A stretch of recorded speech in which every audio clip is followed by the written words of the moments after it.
Olá,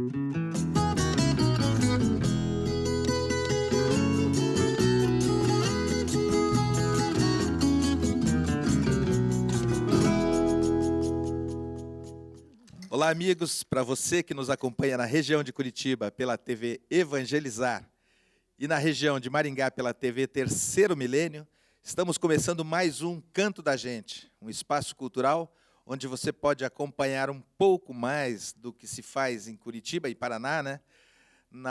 Aí nas artes, música, cinema, teatro, artes plásticas, literatura, artesanato e todas as outras formas de manifestações artísticas. Estamos aqui hoje com o artesão e agitador cultural Hélio Leitz, com a artista plástica Kátia Horn. Artista plástica, Kátia? Também. Também, entre as outras coisas que você já vai dizer, né? E com o grande Cláudio Menandro, violonista.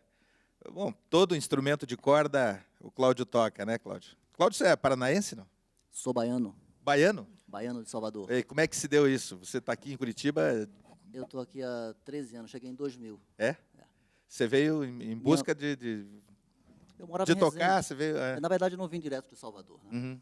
Eu saí de Salvador, tinha 12 anos, fui para Resende, interior do Rio. E depois saí, fiquei um tempo na Europa estudando também. Mas Resende é uma cidade muito pequena, apesar de próxima do Rio, fica 2 horas do Rio, mas a vida cultural muito devagar, muito... É problema de cidade interior, Cidade, né? Qualquer lugar é assim.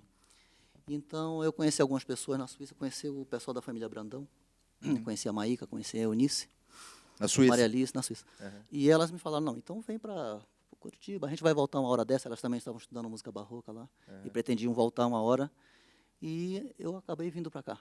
Família Brandão, uma família daqui de Curitiba onde todos são músicos. Né? Todos são bons músicos, e acho que o único que não era bom músico de atuação era o melhor de todos. Né? A Eunice sempre dizia isso, fazia como hobby e tinha o maior talento. É verdade, é verdade. O Cláudio, a gente podia ilustrar essa tua passagem na Suíça, você estudava? Ou... Estudava, tocava música brasileira, Uhum. e estudava música barroca, que eu sempre gostei muito, música erudita, né? Uhum. Com a viola da gamba, fiz cursos, aí fiz uns contatos em Munique, na Alemanha. Então ficava indo e voltando, eu tinha filhos pequenos em Resende. Uhum. A viola da gamba também é um instrumento da música antiga que você dominava. Antiga, da Renascença, do período barroco. E estudava violão erudito também, e tocava, e trabalhava com música popular, um grupo de choro e tudo. E depois, isso foi em 89, quando eu fui para lá a primeira vez. Aí voltei em 89, fiquei quase 2 anos seguidos. E depois eu passei a ir 2 vezes por ano, ficava aqui no Brasil, ia 2 vezes por ano. Uhum. E depois, finalmente, quando algumas das meninas da Brandão começaram a vir para cá, e com a intenção de vir para cá, elas me chamaram. Eu tenho um primo que mora aqui também. Então eu juntei esses dois amigos querendo que eu viesse, que eu vivia reclamando em cidade pequena, que não tinha espaço para música, essa coisa toda. E acabou que desde 2000 eu estou aqui, curtindo o frio de Curitiba. O frio de Curitiba. Baiano passando frio em Curitiba. Tem alguma canção que diz disso? Não? Ainda que não. fala de frio? Não, porque o frio amenizou, melhorou. Né? O ano que eu cheguei aqui fez muito frio. Geava muito. Mas depois começou a ficar mais tranquilo, segundo as pessoas daqui. Dizem que o inverno não é o mesmo que antigamente, né? Não, inverno antigamente então está mais tranquilo. O frio era mais frio, né? É mais frio. Tem alguma coisa para a gente curtir aí da tua produção atual, da tua produção de sempre, da Suíça? Eu vou tocar uma música do Valtel Branco, que foi um dos grandes músicos que eu conheci aqui em Curitiba. Um dos primeiros grandes músicos que eu conheci aqui. Acabou que eu gravei um disco com a obra dele, fiz mais tarde um livro de partituras, se chama Moda de Viola. Moda de Viola. Original para violão.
Valtel Branco é um grande compositor paranaense, né? Nascido em Paranaguá, né, Cláudio? Sim. E grande compositor brasileiro, e eu ouso dizer do mundo, porque o Valtel tem uma qualidade impressionante em em toda a obra dele musical, né? A gente pode ver aqui, né, nesse tema que você tocou. Como é o nome desse tema? Moda de viola. Moda de viola.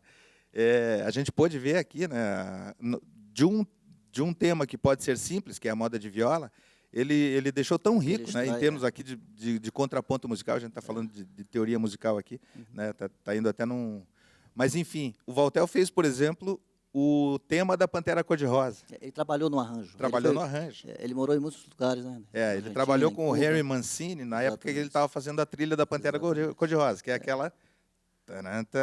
né? O tema manjado da Pantera. Esse é o mais manjado. Então, E, enfim, tem tantas passagens na vida do Valtel que são interessantes, desde substituição a grandes músicos, né, como o Segovia mesmo e tal, de arranjos para a Globo, para inúmeras novelas que ele fez, né? Então ele foi a obra arranjador do João Gilberto. foi arranjador do João Gilberto. Ele arranjava para o CD do João Gilberto. Então tem tanta coisa que ele fez que a gente acaba não sabendo, né? E, enfim, é nosso patrimônio, né? Nosso Parnanguara, aí, grande Valtel, né? Um beijo para você. Kátia. Olá. Diga lá, Oswaldo. Artista plástica, então. Artista plástica, artista multimídia, eu diria. A música também está presente na tua vida? Bastante, bastante. Eu venho de uma família bem musical. A gente até teve por um tempo um trabalho com a família que andou. Agora estamos todos em carreira solo. A família inteira em carreira solo? Toda a família, os 8 irmãos, cada um na sua carreira solo. E a família não mais? O grupo deu uma parada, assim. A gente ficou demais no coletivo. Então, precisou dar trabalhar com o individual mesmo, deixar de ser um sobrenome para ter um primeiro nome outra vez, né? Cada um ter seu nome, né? Porque tudo era família Horn, então agora a gente está retomando esse lado que é importante também. Mas a gente continua sempre junto, assim. Não rolou quebra, não rolou... Ninguém quebrou barraco, assim. Tá certo. Família, né? A gente... O nosso programa aqui, o Canto da Gente, engraçado que cada programa tem uma ligação entre os... que vira uma coisa quase de família aqui, tá engraçado, né? Mas e falar nisso, a tua ligação com o Hélio também é uma ligação quase de família, né? É uma coisa de família. A gente fala que tem um casamento estético aqui, assim, né? Porque eu estou em Curitiba já desde 89 e foi uma das primeiras pessoas que eu conheci. Cheguei... Deu azar. Não, eu dei muita sorte de conhecer o Hélio e aí a gente desenvolveu já nesses anos todos uma série de projetos juntos, né? Você é artista plástica de formação? De formação, de ter estudado? Quando eu cheguei em Curitiba, eu era basicamente artista plástica. Aí comecei a abrir o leque, né? Fui para o teatro, fui para performance, fui manipular boneco. Hoje em dia eu sou atriz, já tenho DRT. Você veja como é que são. Então. E a tua ligação com o Hélio é de mais assim... Onde ela é mais forte? Eu cheguei, eu precisava fazer uma exposição. E aí conheci o Museu do Botão, que era esse museu portátil. Né? E aí eu fiz a minha primeira exposição em Curitiba no Museu do Botão. Uma exposição que ia visitar as pessoas e não esperava que as pessoas viessem visitá-la. E a partir daí a gente foi fazendo uma série de projetos. A Escola de Samba Unidos do Botão, que é a menor escola de samba do mundo.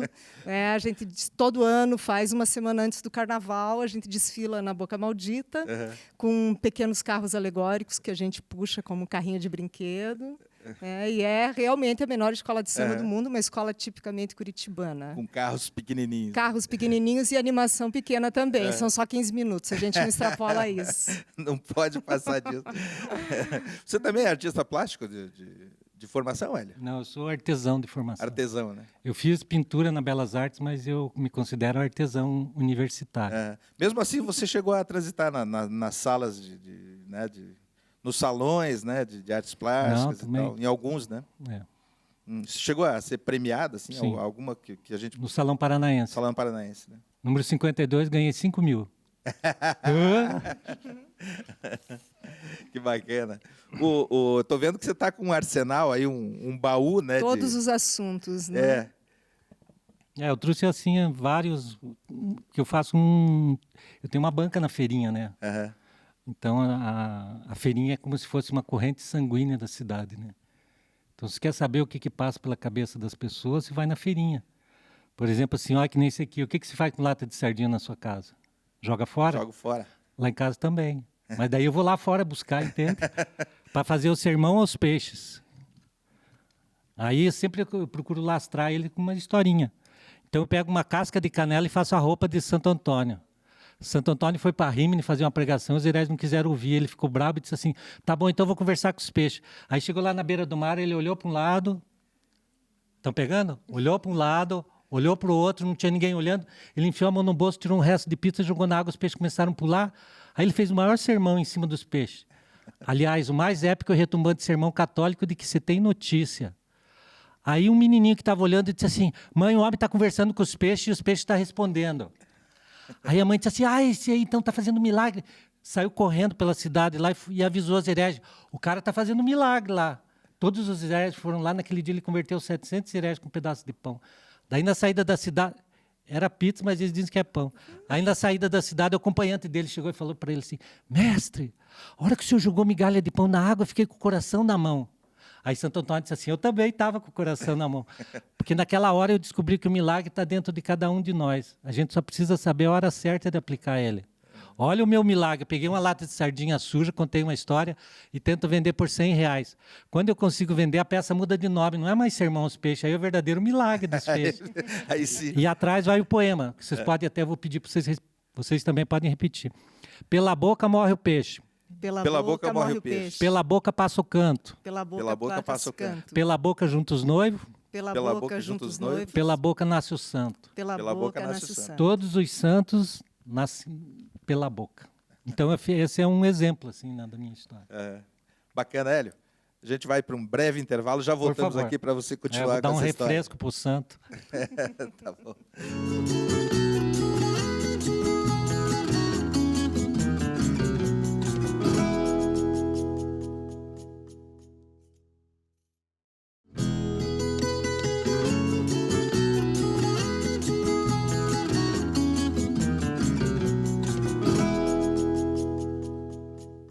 Estamos de volta com o Canto da Gente, para você que nos assiste na região de Curitiba, pela TV Evangelizar, e na região de Maringá, pela TV Terceiro Milênio. Hélio Leites. Sim, senhor. E o Santo Antônio acabou com o milagre. Você tem mais milagre de santo aí, não? Não, eu tenho uma outra Nesse terapia baú. que eu acho que hoje em dia as pessoas estão muito doentes, mas elas não sabem, né? Daí eu inventei uma terapia. Essa aqui é uma terapia para raiva. Chama Voodoo Light. Quando você está com raiva de alguém, você não precisa brigar com a pessoa, entende? Você escreve o nome na plaquinha. Aqui tem dois, tem Fátima e tem Newton. Uns caras que eu estou com uma raiva deles, que estão me devendo um dinheiro. Aí, antes de dormir, você vai lá, malha, até te dar sono. Quando você der sono, sabe o que se faz? Vai dormir tranquilo. No outro dia, você acorda rindo da raiva, pega a borracha, vai lá, apaga e aprende a lição. Olha a lição aqui, ó. Não queira ser bravo quando basta ser inteligente. Se você não for inteligente, você não vai até a esquina, você arruma uma encrenca, né? Então, esse aqui é uma terapia para a doença que mais mata no mundo. Você sabe qual que é? Não sei. Pô, a raiva. Raiva? Daí um menininho ontem falou para mim assim, e o câncer? Daí eu disse assim, o câncer mata de 1 em 1. A raiva não. A raiva quando vem, lá no Oriente, você vê, cada vez é 40 que vai para o saquinho plástico, né? Então é assim, imagina o que passa na cabeça de uma pessoa a hora que ela está montando uma bomba aqui para detonar um cara que ela nem conhece. Porque quem morre de bomba não sabe por que morre, né? E quem mata de bomba não sabe quem mata, né? Então esse aqui é uma contribuição da minha banca para harmonizar a humanidade. É a mesma coisa que você pegar um rolo de macarrão. Aí o cara olha um rolo de macarrão, sempre pensa em violência, ele não pensa em macarrão, né? Mas se você fizer assim, ó, isso aqui é feltro. Então, esse aqui, o que é? Toda relação é isso aqui, é uma ilustração do 11º mandamento. Não sei se você já viu falar. Vocês já viram falar? Veio lá de Minas, chama ônzimo. O Diz assim, suportai-vos uns aos outros. Aí eu arranjei um conselho para a mulher e um para homem. O para a mulher diz assim, mulher, se você já perdoou os pecados do seu guerreiro no jantar de ontem à noite, não requente os pecados dele no café da manhã. Então eu aconselho para as mulheres assim, para elas não ficar dizendo toda hora a mesma coisa, tipo toalha molhada em cima da cama. Se quer matar um homem, fala 2 vezes, toalha molhada em cima da cama, não aguento mais. Agora, se quer mandar ele embora, fala 3 vezes. Daí o que eu fiz aqui, ó? Aqui tem um conselho para o homem. Marido amoroso, almoço saboroso. Então eu pego as coisinhas do cotidiano, entende? Por exemplo, assim, se quer constranger algum amigo seu, leva lá na minha banca. Daí lá tem sinalizador de TPM, terapia para casa própria, o sonho da casa própria. Então é uma brincadeira, entende? É uma coisa de humor, assim. Que é a coisa que mais falta em Curitiba é o humor, né? Porque Curitiba você sabe como é que é, né? E esse aqui é o livro nosso. Algumas dessas histórias estão aqui no livro do Hélio Leites, que uma das coisas que eu estou fazendo também agora é fotografia. Esse livro é bem recente, né? Ele é bem recente. Tem 2 anos. É uma parceria nossa, então eu fiz a parte editorial de pesquisa. Olha o design da garota Adriana Alegria. Design da Adriana Alegria e as fotos são minhas. Ela botou uma caixinha de fósforo dentro do livro. Pois é. Aí ficou melhor que o meu trabalho. Esse aqui, ó, uma capelinha. Isso aqui era uma caixa de fósforo, eu transformei numa capelinha. Então é um presente para você dar para a pessoa que já ganhou tudo que é eletrodoméstico. E aqui a gente tem 20 peças do Hélio, né? Para quem não pode ter as peças, então pode ter Esse livro as pessoas acham onde? Na tua banca, minha banca, naturalmente? claro, Lá na minha banca do Hélio. na Feira de Artesanato, que fica Na feirinha, na frente do Gepeto. na frente do GP. Tem perto uma do placa relógio. assim, vendo pouco, mas alugo de montão. Entre o Gepeto e o relógio das Flores. Exato, Chama relógio das Flores? Na Praça Garibaldi, né? Praça Garibaldi. Isso. Você procura por um topete branco, Ah, é. Já é. você encontra. Se você não achar a placa, olha para a pessoa. Olha a pessoa com esse Olha a pessoa topete. que você vai. E todas as minhas peças eu boto um fiozinho de cabelo. Daí já vai com DNA, genoma, biochip, conformação labial, e não tem jeito de ninguém falsificar. Não é? Qual que é o maior mal da humanidade? A pirataria. Aí quando eles falsificam bolsa, sapato, coisa que vai por fora do corpo, eu não ligo, que se lasque. O problema é quando vai por dentro, quando eles botam ureia com formol dentro do seu leite. Não é? Remédio, você acha que eles não falsificam remédio? Com certeza. Falsifica, menino. Daí por que as pessoas morrem? Porque o remédio é falsificado. Então, se tem o fio de cabelo, daí é meu. Se não tem, não. Tá garantido. Aí, Cláudio. Durmam com barulho desse. Vivendo e aprendendo, né? Então, vivendo e aprendendo. Você está trabalhando o que hoje em dia? Eu estou terminando a gravação de um CD, que vai ser o meu primeiro CD de canções. Eu tenho um trabalho instrumental, né? Na linha do choro. E alguma coisa erudita, eu gravei um CD só com obras para violão solo, do Valtel Branco. E esse é o meu primeiro trabalho que eu fiz em parceria com Marcelo Sandman e Benito Rodrigues, 2 grandes letristas aqui de Curitiba. E estou finalizando já estou mixando, vamos ver se a gente consegue até o final desse ano, 2013, lançar. Bacana. É um time, naturalmente, grande que você Tem está... bastante gente. Tem a Suzy Franco cantando, Lídia Brandão, a Silvia Contúcio, o próprio Marcelo Sandman. Eu me atrevi a cantar alguns. Que nem aquele cara que é dono da bola, que joga futebol porque é dono da bola. Eu gravei umas 3. E meu filho também, o Cauê, gravou. Músicos como o Iê, do Pandeiro, Iê dos Santos, e Rodrigo Capistrana, Cleiton Rodrigues na flauta. Tá bacana. Desse trabalho, naturalmente, a gente não vai conseguir ouvir nada por enquanto, né? Não, porque eu não consigo decorar as letras. Então... Mas alguma coisa que a gente possa ouvir? Há pouco tempo também eu lancei, um projeto independente, uma série de 15 estudos para violão. Eu vou tocar o primeiro. E abrindo uma série também dedicada a Valtel Branco. Ah, legal. É uma homenagem que você fez para o Valtel? O primeiro estudo da série de 15, que foram publicados, e o primeiro dedicado todos eles dedicados a amigos, a violonistas, compositores, a músicos, de modo geral. Sim. E esse primeiro, o que abre a série, dedicado ao Valtel. Legal.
Tema lindo. Tema lindo. Esse tema é teu. Sim, sim. Em homenagem ao Valtel. Ao Valtel. Você fez uma homenagem ao Valtel porque a música, você acha que... Você colocou algumas características da Não, obra do Valtel na não, tua nesse música? caso, não. É só uma A homenagem. homenagem a uma pessoa que direta, é um grande né? compositor. É. Eu acho que Valtel, na história do violão brasileiro, ocupa um lugar muito especial, embora É. a maioria das pessoas não conheça, porque É. o trabalho dele é pouco conhecido. Uhum. O próprio Valtel, ele começou a compor na década de 50, no início da década de 50. Ele tem muita música popular, muito tema para novela, como você mencionou, mas isso aconteceu mais tarde, depois que ele entrou É. na Rede Globo, no final dos anos 60, 70. Mas ele tem uma obra muito grande, uma obra instrumental muito grande, né? Tem aquela primeira peça que eu toquei, A Moda de Viola, e tem um álbum que eu lancei, o produtor Álvaro Colossi me convidou para fazer um trabalho com ele sobre a obra para violão de Valtel Branco. E a gente publicou 44 peças, tem muito mais que isso, tem mais de 100.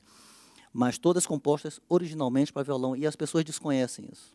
Então, a história do violão brasileiro, você tem Vila Lobos, que tocava violão também, tocava vários instrumentos, não era apenas um violonista, mas tocava com chorões no Rio, no início do século XX. Vila Lobos, se a gente for mencionar os compositores violonistas, porque muitos compositores compuseram para violão, sem ser necessariamente violonistas, sem tocar um instrumento. Mas daqueles que tocavam e compunham, o Valtel, acho que entra nessa, porque tem o João Pernambuco, tem o compositor do célebre choro Sonhos de Carrilhões, o próprio Vila Lobos, você tem Baden Powell, você tem hoje em dia Ginga, você tem um grande garoto, né, que era um grande compositor e um grande violonista, e tem o Armandinho Neves em São Paulo, hoje em dia tem o Paulo Bellinati, que é um exemplo disso. E o Valtel, eu acho que entra também nessa equipe aí, nesse grupo de compositores violonistas. Com certeza. Então foi uma homenagem a uma pessoa que eu admiro muito, abrindo a série desses 15 estudos que eu fiz. Bacana essa homenagem ao Valtel. A gente está aqui quase encerrando o programa aqui. Pois é. Então, Tudo depende do ponto de vista, né? É. Aí um dia eu disse assim, eu precisava contar uma história sobre honestidade. Daí o cara disse assim, não, mas o programa já terminou. Então eu disse assim, pô, o programa de vocês não vai deixar falar sobre honestidade também? Então é a história do Diógenes, aquele cara que morava dentro de um barril. Andava pelado. Não tinha conta em loja nenhuma. Aí um dia chegou um rei lá, Alexandre o Grande, e falou para ele assim, ô Diógenes, você que é o Diógenes, queria te dar um presente. Aí o Diógenes disse assim, eu não quero presente. E o rei ficou tão bravo, disse assim, falou para os soldados dele, tudo de Kinder Ovo, prenda o barril desse idiota. A hora que você chama um homem de inteligente de idiota, na hora ele fica idiota por circunstância. E é um conselho que eu dou para todo mundo. Quando chamarem vocês de idiota, fica idiota por uns 10 minutos só, depois volte normal. Aí o Diógenes voltou e disse assim, porra, o cara vai me prender o barril só porque eu não quis presente? Eu mudei de ideia, eu vou querer um presente sim. Daí o rei chegou lá no barril dele e disse assim, o que você quer, o que você quer? Ele disse assim, eu queria que você saísse da frente do meu sol. Foi nesse dia que Alexandre o Grande ficou pequenininho. Quando Alexandre o Grande estava longe, o Diógenes saiu de dentro do barril e deu uma flechada. Ninguém viu a flecha. Na flecha tinha uma fita e na fita tinha uma frase. Sabe o que estava escrito na frase? Não me tire aquilo que você não pode me dar. Que é um conselho que eu dou para as pessoas que passam na frente desse teatro. Então, esse aqui é um teatro de boné. É um jeito de você pôr para o lado de fora da cabeça o que você não tem dentro. Aí uma professora lá entendeu o contrário, menino. Ela mandou fazer um trabalho com os alunos, para os alunos botar para fora da cabeça o que eles tinham dentro. Eu disse assim, essa frase é o contrário da minha. Ela disse que era a mesma minha. Eu disse assim, não falei isso, não. Eu falei o contrário. Aí as crianças pegaram nós, sabe aquela parte de dentro da nós, e encheram o boné de cérebro, né, que elas tinham cérebro. Então, esse aqui é um jeito de se conversar com as pessoas. Todo artista, tem um poeta aqui que é maravilhoso, mas a gente não pode falar o nome dele, porque a família não deixa. Daí, quando ele viu eu com esse boné, ele disse assim, todo artista precisa ter alguma coisa que faça ele baixar a crista. Ninguém aguenta a ego dos outros. A vaidade dos outros é duro da gente engolir, né? Mas não parabéns aí pelo programa de vocês, está muito bacana. Parabéns para o rapaz aí também, eu nunca tinha visto ele tocar. Cláudio Menandro é ele craque, né? Nossa, ele toca muito Kátia, bem. obrigado pela tua presença. A gente é que agradece. Estamos aí, precisando. Sempre com uma nova ótica. Sempre com uma nova ótica mais curitibana. Né? Cláudio, obrigado pela presença. Eu agradeço o convite de vocês. Parabéns por abrir esse espaço para a cultura do Paraná, de Curitiba. Bem legal. O E canto da gente. você é o cara para fazer isso mesmo. Beleza, obrigado. Você é o cara. Obrigado. Ele é o cara. Quem sabe mais um finalzinho de Um final musical aqui. Finalizar com uma peça de um compositor uruguaio chamado Isaías Sávio, que ele é autor de um método para violão muito conhecido. Ele veio para o Brasil, não sei se na década de 30, 40, alguma coisa assim. Eu sei que ele é responsável pela formação de muitos violonistas eruditos no Brasil. E essa peça se chama Caixinha de Música.